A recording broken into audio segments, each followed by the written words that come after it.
नमस्कार दोस्तों, विकास study circle के यूट्यूब चैनल पर आप सभी का स्वागत है।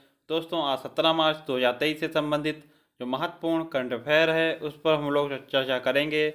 आप लोग दोस्तों वीडियो के साथ अंत तक अवश्य बने रहें तथा वीडियो को ज़्यादा से ज़्यादा लाइक करें, शेयर करें और चैनल को अधिक से अधिक सब्सक्राइब करें। चलिए दोस्तों, देखते हैं आज का हमारा पहला प्रश्न है। भारतीय तटरक्षक क्षेत्र ने हिंद महासागर क्षेत्र की चुनौतियों पर चर्चा के लिए चौथे कोलंबो सुरक्षा कॉन्क्लेव का आयोजन कहाँ किया है। तो दोस्तों, जो भारतीय तटरक्षक क्षेत्र है इसने दोस्तों हिंद महासागर जो क्षेत्र है इसकी चुनौतियों पर चर्चा के लिए चौथे जो कोलंबो सुरक्षा कॉन्क्लेव है इसका आयोजन कोलकाता पश्चिम बंगाल में किया है। दोस्तों, जो ये कोलंबो सुरक्षा कॉन्क्लेव है इसमें 4 देश शामिल हैं। कौन कौन से देश? भारत, श्रीलंका, मालदीव और मॉरिशस। ये 4 देश दोस्तों इस कॉन्क्लेव में शामिल हुए हैं। ध्यान रखिएगा, कोलंबो सुरक्षा कॉन्क्लेव का आयोजन कहाँ किया गया? कोलकाता पश्चिम बंगाल में। आगे देखिएगा, अगला प्रश्न है बिम्स्टेक के सदस्य देश कितने हैं। तो दोस्तों, बिम्स्टेक जो है इसके सदस्य देश 7 हैं। कौन कौन से हैं? भारत, नेपाल, भूटान, बांग्लादेश, श्रीलंका, म्यांमार और थाईलैंड। ये 7 देश दोस्तों बिम्स्टेक के सदस्य देश हैं। आगे देखिएगा, अगला प्रश्न है राष्ट्रीय टीकाकरण दिवस कब मनाया जाता है। तो दोस्तों 16 मार्च को राष्ट्रीय टीकाकरण दिवस मनाया जाता है। WHO के द्वारा भारत को पोलियो मुक्त कब घोषित किया गया। तो दोस्तों वर्ष 2014 में WHO जो है इसके द्वारा भारत को पोलियो मुक्त घोषित किया गया है। ध्यान रखिएगा, भारत में वर्ष 2011 में दोस्तों लास्ट केस जो है पोलियो का वह पश्चिम बंगाल में मिला था, पश्चिम बंगाल में। इसके बाद दोस्तों जो है कोई भी पोलियो का मरीज नहीं मिला, इसीलिए वर्ष 2014 में WHO के द्वारा दोस्तों भारत को पोलियो मुक्त घोषित कर दिया गया। WHO दोस्तों इसका मुख्यालय कहाँ है? तो जिनेवा में दोस्तों, जिनेवा स्विट्जरलैंड में इसका मुख्यालय है। ध्यान रखें दोस्तों। आगे देखिएगा, रेबीज का टीका किसने खोजा। तो रेबीज का टीका खोजा है लुई पाश्चर ने। अगला है दोस्तों पॉइंट, जन औषधि दिवस यह कब मनाया जाता है। तो 7 मार्च को जन औषधि दिवस मनाया जाता है। अगला प्रश्न है 18 देशों के बैंकों को रुपए में व्यापार करने की मंजूरी किसने दी। तो दोस्तों RBI के द्वारा 18 देशों के बैंकों को रुपए में व्यापार करने की मंजूरी दी गई है। RBI दोस्तों रिजर्व बैंक ऑफ इंडिया, इसकी स्थापना कब की गई। तो दोस्तों इसकी स्थापना 1 अप्रैल 1935 को की गई थी। और आपसे पूछा जाए कि अधिनियम कब का है, तो यह दोस्तों 1934 का एक्ट है। इसी के तहत 1 अप्रैल 1935 को RBI की स्थापना की गई थी। और इसका राष्ट्रीयकरण कब किया गया है। तो 1 जनवरी 1949 को दोस्तों RBI का राष्ट्रीयकरण किया गया था। दोस्तों RBI के अगर पूछा जाए आपसे कि पहले गवर्नर कौन थे RBI के, तो RBI के पहले गवर्नर थे ओसबर्न स्मिथ। और अगर आपसे पूछा जाए कि पहले भारतीय गवर्नर कौन थे, पहले भारतीय गवर्नर तो यह थे दोस्तों CD देशमुख। और वर्तमान में दोस्तों गवर्नर कौन है। तो वर्तमान में गवर्नर हैं दोस्तों शक्तिकांत दास। यह दोस्तों 25वें क्रम के गवर्नर हैं। ध्यान रखें दोस्तों, RBI के पहले गवर्नर ओसबर्न स्मिथ थे, पहले भारतीय गवर्नर CD देशमुख और वर्तमान में 25वें गवर्नर कौन है? शक्तिकांत दास जी। ध्यान रखिएगा। आगे देखते हैं, अगला दोस्तों प्रश्न है पहला सॉवरेन ग्रीन बॉन्ड किसने जारी किया। तो RBI ने ही दोस्तों पहला सॉवरेन ग्रीन बॉन्ड जारी किया है। अगला पॉइंट है इलेक्ट्रॉनिक बैंक गारंटी जारी करने वाला पहला बैंक कौन सा है। तो HDFC बैंक जो है यह पहला दोस्तों बैंक है जिसने इलेक्ट्रॉनिक बैंक गारंटी जारी की है। अगला पॉइंट है RBI का वित्तीय साक्षरता सप्ताह जो है कब से कब तक चला। तो 13 से 17 फरवरी तक दोस्तों आरबीआई का वित्तीय साक्षरता सप्ताह चलाया गया। इसकी थीम क्या थी? थीम थी दोस्तों इसकी गुड फाइनेंशियल बिहेवियर, यह थीम थी। अगला दोस्तों प्रश्न है, तीसरे समुद्री ड्रैगन अभ्यास 2023 का आयोजन किसके द्वारा किया जा रहा है? तो समुद्री ड्रैगन अभ्यास 2023 जो है इसका तीसरा संस्करण है और आयोजन अमेरिका के द्वारा किया जा रहा है। इसमें दोस्तों भारत भी भाग लेगा, ध्यान रखें। आपसे पूछा जाए वज्र प्रहार और तर्कस अभ्यास, वज्र प्रहार और तर्कस अभ्यास यह किन देशों के मध्य आयोजित किया गया? तो भारत और अमेरिका के मध्य दोस्तों ये दोनों अभ्यास आयोजित किए जाते हैं। अग्नि वॉरियर और सिम्बेक्स युद्ध अभ्यास यह किन देशों के मध्य आयोजित किए जाते हैं? तो भारत और सिंगापुर के मध्य अग्नि वॉरियर और सिम्बेक्स, ध्यान रखिएगा दोस्तों। आगे देखिएगा, अगला प्रश्न है, काफ़ी इंपॉर्टेंट प्रश्न है दोस्तों, इस पर आप लोग इंपॉर्टेंट टिक कर लीजिएगा। पूछ रहा है दोस्तों, सरस्वती सम्मान 2022 के लिए किसे चुना गया है? दोस्तों सरस्वती सम्मान 2022 जो है कौन से क्रम का पुरस्कार है? तो 32वें क्रम का है। जरूर ध्यान रखें दोस्तों, इंपॉर्टेंट पॉइंट है कि यहाँ से पूछा भी जा सकता है कि सरस्वती सम्मान 2022 जो है ये किस क्रम का है? तो 32वें क्रम का है दोस्तों। और इस बार 2022 के लिए किसे दिया गया? तो शिवशंकरी जो हैं इन्हें दोस्तों सरस्वती सम्मान के लिए चुना गया है और यह एक तमिल लेखिका हैं। ध्यान रखिए दोस्तों, एक तमिल लेखिका हैं, इन्हें ही दोस्तों सरस्वती सम्मान के लिए चुना गया। और इनकी पुस्तक कौन सी है? तो इनकी पुस्तक का नाम है सूर्यवंशम। सूर्यवंशम। सरस्वती सम्मान की बात की जाए दोस्तों, शुरुआत कब से हुई? तो वर्ष 1991 से सरस्वती सम्मान की शुरुआत की गई। और किसके द्वारा दिया जाता है? तो के बिड़ा फाउंडेशन के द्वारा दोस्तों पुरस्कार प्रदान किया जाता है। पुरस्कार की राशि कितनी है? तो 15 लाख रुपए दोस्तों पुरस्कार की राशि है। आपसे पूछा जाए कि पहला सरस्वती सम्मान किसे दिया गया था? तो हरिवंश राय बच्चन जी जो हैं इन्हें पहला जो है सरस्वती सम्मान दिया गया था। और जब दोस्तों 32वां सरस्वती सम्मान है, अगर आपसे पूछे 31वां सरस्वती सम्मान किसे दिया गया? तो रामदरस मिश्र जी को जो है 31वां सरस्वती सम्मान दिया गया था। और इनकी कृति क्या है? तो मैं तो यहाँ हूँ दोस्तों, इनकी कृति थी, इसी के लिए दोस्तों इन्हें 31वां सरस्वती सम्मान दिया गया था। इस बार दोस्तों ध्यान रखिए, जो 32वां सरस्वती सम्मान है 2022 यह किसे दिया गया? शिवशंकरी को। इनकी पुस्तक कौन सी है? सूर्यवंशम। अगर दोस्तों बात की जाए के बिड़ा फाउंडेशन की, तो इसके द्वारा दोस्तों 3 पुरस्कार प्रदान किए जाते हैं। कौन कौन से पुरस्कार हैं देखेंगे दोस्तों। इसके द्वारा जो के बिड़ा फाउंडेशन है, के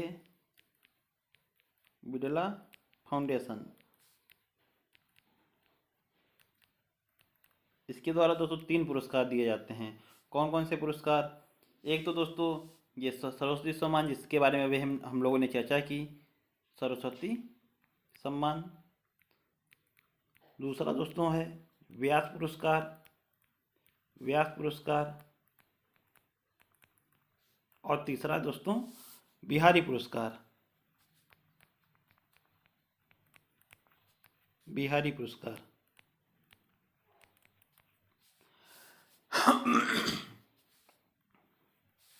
दोस्तों सरस्वती सम्मान के बारे में मैंने बताया, यह किसे दिया गया 2022 का? 2022 का दोस्तों 32वां इसका क्रम है। किसे दिया गया? तो दोस्तों शिव सुंदरी जी को इन्हें दोस्तों दिया गया। और दोस्तों अगर बात की जाए व्यास सम्मान की, तो अभी दोस्तों पिछली क्लास में हमने चर्चा की थी कि जो इसका 2022 में भी इसका भी 32वां संस्करण था। और व्यास सम्मान जो है यह किसे दिया गया था? तो ज्ञान चतुर्वेदी जी को, ज्ञान चतुर्वेदी जी को। और इनकी कृति कौन सी थी? तो इनका उपन्यास था दोस्तों, इनका उपन्यास था पागल खाना।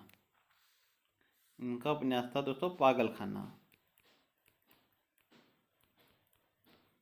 और बिहारी पुरस्कार की दोस्तों बात की जाए, तो 32वां जो बिहारी पुरस्कार है, 32वां बिहारी पुरस्कार यह किसे दिया गया था? तो डॉक्टर माधव हाड़ा, माधव हाड़ा। इन्हें दोस्तों 32वां बिहारी पुरस्कार दिया गया था। तो ध्यान रखें के बिड़ा फाउंडेशन के द्वारा 3 पुरस्कार दिए जाते हैं, सरस्वती सम्मान, इसके अलावा दोस्तों व्यास पुरस्कार व्यास पुरस्कार दोस्तों और बिहारी पुरस्कार। यह 3 पुरस्कार जो हैं दोस्तों के बिड़ा फाउंडेशन के द्वारा दिए जाते हैं। इस बार जो 32वें क्रम का 2022 में सरस्वती सम्मान था, यह किसे दिया गया? शिव सुंदरी जी को। और दोस्तों व्यास सम्मान की बात की जाए तो 2022 में 32वें क्रम का किसे दिया गया? ज्ञान चतुर्वेदी जी को, और उनका उपन्यास था पागलखाना। बिहारी पुरस्कार 32वां किसे दिया गया? डॉक्टर माधववाड़ा। और इनकी दोस्तों कृति कौन सी है? तो पचरंगी चोला पहन सखीरी। पचरंगी चोला पहन सखीरी यह दोस्तों इनका जो है उपन्यास है। और ध्यान रखें, जो व्यास सम्मान है, व्यास सम्मान में दोस्तों पुरस्कार राशि कितनी दी जाती है? तो इसमें दोस्तों पुरस्कार राशि है 4 लाख रुपए। 4 लाख रुपए। और सरस्वती सम्मान में पुरस्कार राशि कितनी है? 15 लाख रुपए। ध्यान रखें दोस्तों। तो दोस्तों इन तीनों पॉइंटों को बहुत अच्छे से आप लोग ध्यान रखिएगा। आपसे परीक्षा में इनसे प्रश्न अवश्य बनेगा। तो ध्यान रखें, जो 32वां व्यास सम्मान किसे दिया गया है? ज्ञान चतुर्वेदी जी को। 32वां सरस्वती सम्मान किसे दिया गया है? शिव सुंदरी जी को। और अगर आपसे पूछा जाए 31वां सरस्वती सम्मान किसे दिया गया था, तो रामदरस मिश्र जी को दोस्तों मैं तो यहाँ हूँ के लिए 31वां सरस्वती सम्मान दिया गया था। और अगर आपसे पूछा जाए 31वां व्यास सम्मान किसे दिया गया था? असगर वजाहत जी को 31वां व्यास सम्मान दिया गया था। और असगर वजाहत जी की दोस्तों जो नाटक है महाबली, उसके लिए इन्हें वर्ष 2021 का 31वें क्रम का व्यास सम्मान दिया गया था। आगे देखिएगा दोस्तों। तो दोस्तों इसमें आप लोग जरूर ध्यान रखें, जो ये शिव शंकरी जी हैं, यह तमिल लेखिका हैं, और इनकी पुस्तक जो है सूर्यवंशम, इसके लिए ही दोस्तों इन्हें सरस्वती सम्मान 2022 से सम्मानित किया गया है। आगे देखिएगा। अगला दोस्तों पॉइंट है, किस फिल्म को ICFT यूनेस्को गांधी पदक दिया गया है? तो नरगिसी फिल्म जो है ईरान की दोस्तों, इसे ICFT यूनेस्को गांधी पदक दिया गया है। राष्ट्रीय गोपाल रत्न अवार्ड 2022 यह किसे दिया गया? डॉक्टर बाबू राजेंद्र प्रसाद, इन्हें दोस्तों राष्ट्रीय गोपाल रत्न अवार्ड 2022 से सम्मानित किया गया है। अगला दोस्तों प्रश्न है, किस देश ने औपचारिक रूप से मैकमोहन लाइन को मान्यता दी है? तो अमेरिका ने दोस्तों जो मैकमोहन लाइन है इसे औपचारिक रूप से मान्यता दी है। मैकमोहन लाइन आपको पता होगा, यह भारत और चीन के मध्य सीमा रेखा है, और इसे दोस्तों 1914 में निर्धारित किया गया था। भारत और चीन के मध्य दोस्तों जो आपका अरुणाचल प्रदेश और तिब्बत वाला क्षेत्र है, इससे ही दोस्तों यह मैकमोहन रेखा जो है सीमा बनाती है। और इसके अलावा दोस्तों जो LAC है, लाइन ऑफ एक्चुअल कंट्रोल, यह भी भारत और चीन के मध्य है। लेकिन यह दोस्तों कहाँ पर है? जो ये आपका दोस्तों ये लद्दाख वाला रीजन दोस्तों पड़ता है। ये लद्दाख वाला रीजन, यहाँ पर दोस्तों ये है आपकी LAC। और जो आगे दोस्तों आगे बढ़ते हुए दोस्तों जो आपका अरुणाचल प्रदेश वाला हिस्सा पड़ता है, यहाँ पर दोस्तों है ये आपकी मैकमोहन रेखा। तो ध्यान रखें दोस्तों। और LOC की बात की जाए तो दोस्तों जो आपका यही जम्मू कश्मीर वाला हिस्सा है, लद्दाख वाला हिस्सा है, यहाँ पर जो पाकिस्तान की ओर दोस्तों रेखा है, इसे बोला जाता है LOC। तो दोस्तों जो LOC है यह भारत पाकिस्तान के मध्य है, और LAC जो है दोस्तों यह भारत और चीन के मध्य है। तो ध्यान रखें, मैकमोहन रेखा इसका निर्धारण कब किया गया था? 1914 में। और यह कौन से रीजन में है? तो अरुणाचल प्रदेश वाले रीजन में दोस्तों है मैकमोहन रेखा। इसे अमेरिका ने दोस्तों औपचारिक मान्यता दी है। आगे देखिएगा। अगला प्रश्न है दोस्तों, केंद्रीय कृषि और किसान कल्याण मंत्रालय द्वारा किस राज्य से न्यूनतम समर्थन मूल्य पर सरसों और चने की खरीद की घोषणा की गई है? तो दोस्तों केंद्रीय कृषि और किसान कल्याण जो मंत्रालय है, इसके द्वारा जो राजस्थान है, इससे दोस्तों सरसों और चने की खरीद जो है वह MSP पर खरीदने की घोषणा की गई है। रबी की फसल में कौन कौन सी फसलें आती हैं? तो चना आता है, गेहूँ आता है, राई, सरसों, जौ, आलू, मटर, ये रबी की फसल में दोस्तों फसलें आती हैं। ध्यान रखें दोस्तों, ये सभी फसलों के लिए, सभी दोस्तों नई फसलों के लिए, जो फसलों के लिए दोस्तों MSP दी जाती है, MSP का फुल फॉर्म क्या होगा? मिनिमम सपोर्ट प्राइस, यानी दोस्तों न्यूनतम समर्थन मूल्य। जिन फसलों के लिए दोस्तों, अधिकतर फसलों के लिए MSP तय किया जाता है, न्यूनतम समर्थन मूल्य। और यह किसके द्वारा दोस्तों जो निर्धारित किया जाता है? CSCP आयोग जो है, CSCP दोस्तों आयोग, कृषि एवं निर्धारित मूल्य आयोग, इसके द्वारा ही दोस्तों MSP जो है यह तय किया जाता है। और अगर आपसे पूछा जाए कि गन्ने की फसल के लिए क्या तय किया जाता है, देखो दोस्तों जो अन्य फसलें हैं उनके लिए MSP यानी मिनिमम सपोर्ट प्राइस जो है यह तय किया जाता है, लेकिन जो गन्ने की फसल है इसके लिए FRP तय किया जाता है। ध्यान रखिए दोस्तों, गन्ने की फसल के लिए FRP तय किया जाता है। FRP fair and remunerative price यानी उचित एवं लाभकारी मूल्य, यह दोस्तों गन्ने की फसल के लिए तय किया जाता है और अन्य फसलों के लिए MSP तय किया जाता है। दोस्तों ध्यान रखिएगा। आगे देखेंगे। अगला दोस्तों प्रश्न है, हाल ही में AI भाषा मॉडल की नई पीढ़ी GPT-4 की घोषणा किसने की है? तो दोस्तों जो AI भाषा मॉडल नई पीढ़ी GPT-4 है, इसकी घोषणा OpenAI के द्वारा की गई है। ध्यान रखें दोस्तों, जो ChatGPT है इसे किसने लॉन्च किया था? तो माइक्रोसॉफ्ट। और इसके साथ ही दोस्तों जो OpenAI है दोस्तों, इसके द्वारा ही ChatGPT जो है यह लॉन्च किया गया था। इसके अलावा दोस्तों अगर आपसे पूछा जाए कि जो ChatGPT या तो माइक्रोसॉफ्ट और OpenAI के द्वारा लॉन्च किया गया था, बार्ड चैटबॉट की बात की जाए तो बार्ड चैटबॉट दोस्तों यह किसके द्वारा लॉन्च किया गया था? गूगल के द्वारा। और अगर आपसे पूछा जाए कि ChatGPT दोस्तों इसे संचालित लेक्सी को कहाँ लॉन्च किया गया था? देखिएगा दोस्तों, अगर आपसे पूछा जाए लेक्सी जो दोस्तों है इसे कहाँ लॉन्च किया गया था? तो लेक्सी को दोस्तों भारत में लॉन्च किया गया था। और किस कंपनी के द्वारा दोस्तों इसे निर्मित किया गया था? तो वेलोसिटी जो कंपनी है,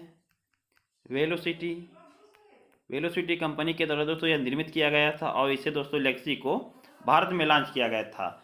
अगर आपसे पूछे दोस्तों ChatGPT या माइक्रोसॉफ्ट और OpenAI के द्वारा निर्मित किया गया था, उसके अलावा दोस्तों बार्ड चैटबॉट जो है यह गूगल के द्वारा निर्मित किया गया था। लेक्सी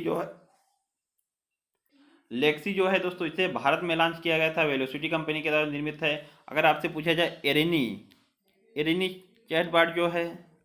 चैटबॉट यह किसके द्वारा निर्मित किया गया था? चीन के द्वारा। और अगर आपसे पूछा जाए दोस्तों एक अमाक्रसाई है, क्रसाई AI, यह दोस्तों किसके द्वारा लॉन्च किया गया? तो यह ओडिशा राज्य के द्वारा कृषि हेतु दोस्तों लॉन्च किया गया था। और यह दोस्तों भारत का पहला एग्री चैटबॉट है, यह भी ध्यान रखें। जो अमाक्रसाई है यह भारत का पहला एग्री चैटबॉट है। तो ध्यान रखिएगा दोस्तों, जो एरिनी चैटबॉट है चीन के द्वारा लॉन्च किया गया था, अमाक्रसाई यह ओडिशा के द्वारा दोस्तों लॉन्च किया गया और यह दोस्तों भारत का पहला एग्री चैटबॉट है। लेक्सी दोस्तों यह किसके द्वारा लॉन्च किया गया? यह ChatGPT द्वारा दोस्तों संचालित है और जो वेलोसिटी कंपनी है इसके द्वारा बनाया गया था और इसे भारत में लॉन्च किया गया। तो दोस्तों इन प्रश्नों को आप लोग जरूर ध्यान रखें, आगामी परीक्षाओं में इनसे प्रश्न जरूर बनेगा। और जो चैटबॉट है इसका अर्थ क्या है? चैटबॉट तो चैट प्लस रोबोट, यह दोस्तों चैटबॉट का अर्थ है। तो ध्यान रखें, लेक्सी, एरिनी, अमाक्रसाई, उसके अलावा दोस्तों ChatGPT और ये दोस्तों बार्ड चैटबॉट, ये इन सभी के बारे में आप लोग बहुत अच्छे तरीके से याद रखिएगा। आगे देखिएगा। अगला दोस्तों जो प्रश्न है, हरियाणा में आयोजित अखिल भारतीय वन खेल प्रतियोगिता 2023 में ओवरऑल चैंपियन कौन बना? तो जो दोस्तों अखिल भारतीय वन खेल प्रतियोगिता है इसका आयोजन कहाँ किया गया? हरियाणा में। और इसमें छत्तीसगढ़ जो है वह ओवरऑल चैंपियन रहा। इस बार दोस्तों 2023 में 26वें क्रम की प्रतियोगिता थी, ध्यान रखिएगा। हरियाणा की बात की जाए दोस्तों, अगर आपसे पूछा जाए कि जो है पहला ग्रेन एटीएम कहाँ स्थापित किया गया? तो हरियाणा में दोस्तों पहला ग्रेन एटीएम स्थापित किया गया। अगर आपसे पूछा जाए कि इंटरनेशनल सोलर जो अलायंस है, अंतर्राष्ट्रीय सौर गठबंधन, इसका मुख्यालय कहाँ है? तो इसका मुख्यालय भी दोस्तों गुरुग्राम हरियाणा में ही है, ध्यान रखिएगा। आगे देखते हैं। आज का हमारा अंतिम प्रश्न है दोस्तों, केंद्रीय कृषि मंत्री नरेंद्र सिंह तोमर ने एग्री यूनिफेस्ट का उद्घाटन कहाँ किया है? तो एग्री यूनिफेस्ट दोस्तों है, इसका उद्घाटन जो है बेंगलुरु में किया गया। और किसके द्वारा? तो केंद्रीय जो कृषि मंत्री नरेंद्र सिंह तोमर जी हैं, इनके द्वारा ही इसका उद्घाटन किया गया है। यह एग्री यूनिफेस्ट है क्या? तो कृषि विश्वविद्यालयों का दोस्तों सांस्कृतिक आयोजन है। और इसमें दोस्तों इस बार 60 जो कृषि विश्वविद्यालय हैं यह भाग लेंगे। तो ध्यान रखिएगा, एग्री यूनिफेस्ट जो है, या एग्री जो कृषि विश्वविद्यालय हैं, एग्रीकल्चर यूनिवर्सिटी, इनका दोस्तों एक सांस्कृतिक कार्यक्रम है। तो ध्यान रखिएगा। आगे दोस्तों, ये जो बेंगलुरु है, बेंगलुरु, या दोस्तों अभी बेंगलुरु की बात की जाए तो इसे दोस्तों अभी हाल ही में विश्व में जो सबसे धीमा शहर है उसमें इसको तीसरा स्थान प्रदान किया गया था। तो ध्यान रखिएगा। ये थे आज के हमारे करंट अफेयर की दृष्टि से कुछ महत्वपूर्ण प्रश्न। आशा करता हूँ आप लोगों को वीडियो पसंद आया होगा। वीडियो पसंद आया हो तो वीडियो को लाइक करें, शेयर करें और चैनल को अधिक से अधिक सब्सक्राइब करें। मिलते हैं दोस्तों अपने अगले वीडियो में। तब तक के लिए आप लोगों को बहुत बहुत धन्यवाद। जय हिंद दोस्तों।